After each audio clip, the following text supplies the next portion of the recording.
here, people getting from one side of the country to the other side, from the North Bank to the South Bank, and people, cars, trucks, minibuses, everyone has been clamoring to get in as the first ferry trip has gone underway.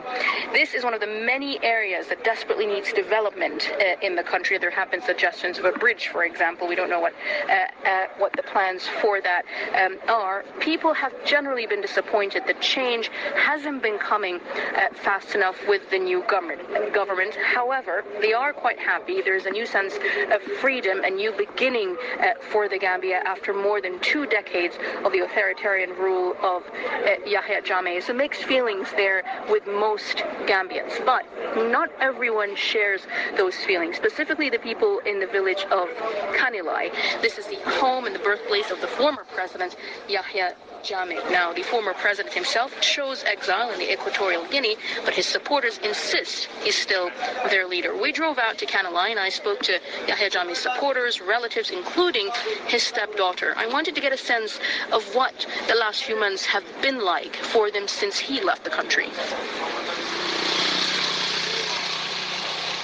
The village of Kanilai is about 2 hours drive from the Gambian capital, Banjul.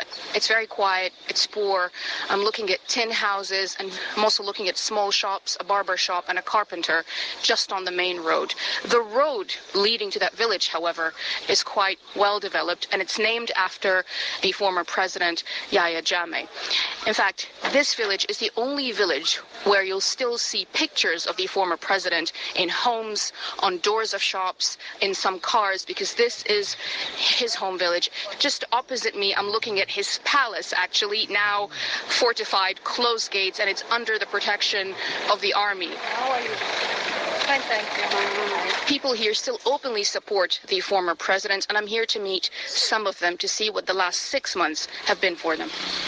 My name is Tana Bojang, normally call me SB. And your name is, sir? Yahya Jammeh. I'm the head of the village. Are you related to the former president? Yes. Yahya, you're the head of the village here. Tell me about your experience in the last 6 months or so and what people have been telling you. During the time of the former president, a lot of things were easy for us. When Ramadan comes, he gave us sugar, rice, and other issues. But now we are very tired. None of those things are happening now. During the last rainy season, the production wasn't that good. Our groundnuts were spoiled. So we are very tired now, and we don't have anything at the moment. SB, what about giving this new president a chance? He's now the president of the country. Give him a chance to govern. Let this president come back, Yahya Jammeh. He's the only person who can take Gambia further. Yeah. Obviously, you feel very impassioned because you support former President Yahya Jammeh still. But what about others who say, look, we wanted him out. Enough is enough. We've had him for 22 years. Things are really difficult. And Adama Barrow won, fair and square. People who normally said Yahya Jammeh is not to step down are people who are abroad and other countries who ran away and still insisting to come back. They don't have the way to come. That's why they are fighting President Jammeh to leave. That was it. My name is Fatu Jammeh. Are you a relative or a distant relative of the former president? Yes, he's my stepfather. Life is not easy here because of the new regime. Because they say that we are all rebels here. A few months back, they bring Senegal soldiers here to look after us. And we don't know what we have done. So when we were out for demonstration, peaceful demonstration, they shoot us, they shoot our people. So 2 weeks back, they make coffee here. 10 o'clock, everybody indoors. A curfew? Yes. I cannot leave my house and go out from this village. They are making things difficult here. That was Fatou Jammeh, the stepdaughter of the former president Yahya Jammeh, in a very different picture from other parts of the Gambia. And I must say, as we reached Kanilai, the village itself, we were stopped at 3 military checkpoints near the entrance of the village. It was quite, but really tense when we got into the village itself. We drove up to the palace, for example, of the former president to take pictures, and we were stopped. The gates were closed, manned by military personnel. Fatou there saying that there were Senegalese soldiers. We haven't seen seen any evidence of that. The Gambian army were there, but there is regional forces here in the Gambia. You can still see a huge billboard with Yahya Jammeh's picture on it. I've tweeted that, so check that out. I'm still here with my guest, Musa Ba, a teacher, a poet, and an activist. Musa, what do you make of what you heard there, the voices from the village of Kanilai?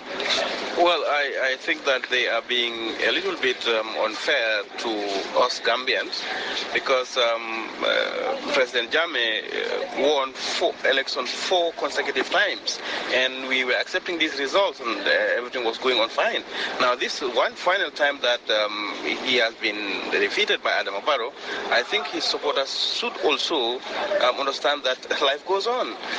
He won 4 times. This time he has been defeated, so they should accept life and go on. What about this point that they make, that they feel targeted, that they feel isolated because of their support for the former president? I don't think that that is a fair assessment of what is happening. Now, you know, you heard him say that he used to give them rice and oil and others. You know, the point is that if someone is used to inequality, equality becomes like something else. You know, when he was giving them that, what about the rest of the Gambians? We were not enjoying that. The privileges. Yes, so, but we were not complaining. We were not demonstrating, or because he did not give us a chance. Now that a new president has come in, they should accept and know that that is how life goes. Where do you think the reconciliations should start for supporters of Yahya Jammeh? Do you think that the government should make the first step? Do you think that they should try and reintegrate in society? Well, I don't think there is a question of reintegrate, because they have not left, they are here. But I have called for this before, that I think that President Barrow should even take the first step and move and go there to Kanilai and talk to the leadership. I have spoken about that before, I have written about it. That is what I think. But because if that happens, then they will feel that, well, President Barrow is running an inclusive government, which is not, how to call it, putting them aside. Yeah. Musa, stay with us. Very interesting idea there about President Adama Barrow going to Kanilai and speaking to village elders there. This is something that the information minister told us the president is thinking about. We'll hear from the information minister later on the program. And when we come back, we'll also hear from the Speaker of Parliament, Mariam Danton, and she tells us about what kind of laws need to be reformed in the new Gambia. Thanks, Shaima. Are you listening to Newsday on the BBC World Service?